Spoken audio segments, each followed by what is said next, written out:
Real estate has always been known to be the most lucrative way to make money. But how do people do so? There are mainly three ways to do it: by capital appreciation, rental income, and investment in real estate investment trusts, also known as REITs. In today's video, we will be diving into capital appreciation and rental income as well as its differences. Hi, this is Eric from The Real Estate Experience, and let's start off with capital appreciation. Capital appreciation or capital growth occurs when the value of the property increases above its purchase price over a period. Let us use the example of Interlace. In 2010, the PSF was at 1,087, but in 2020, the PSF increased to 1,231. This also means that there was an appreciation of $144 PSF over the 10 years period. Now, you must be thinking, what causes the property prices to increase? In Singapore, the main driving force would be the increasing land prices and demand.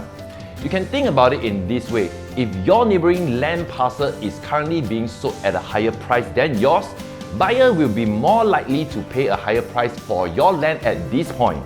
Also, if there is a high demand in the area, which can be caused by many reasons such as distance to schools and amenities, buyer will pay more to beat the competition. Next, let's look at the rental income. This is the amount being collected from a tenant who uses your space when you rent out your property. The rental yield is calculated by taking an annual rental amount as a percentage of the property. This means that if you have purchased a property for $1 million and is able to rent out at $5,000 a month, your rental yield will be at 6%. Of course, having a higher rental yield is better, as it means that you have a higher return on investment and it can help buyers like yourself repay the mortgage.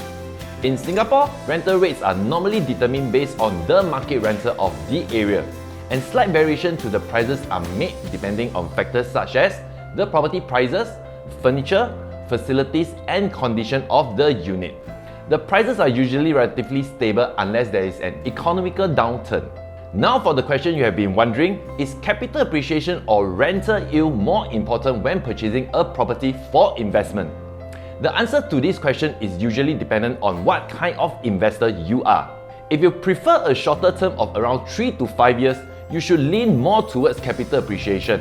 While if you plan on holding your property for long term, you should put more emphasis on the rental yield. To illustrate this, let us use a case study.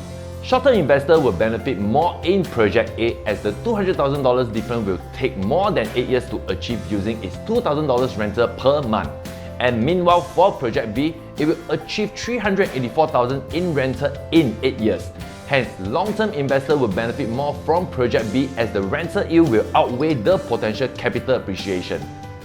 However, this does not mean that you must choose one or the other.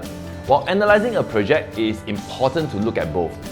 In general, some things to look out for when spotting an investment property is firstly, good entry price, meaning that the property is being sold at a price that is lower than its current or market value. And secondly, long-term value such as the transportation or amenities that can raise property value in the future. If your property fits these two criteria, it will have a good potential for both capital appreciation and rental yield. And that's all for today's video.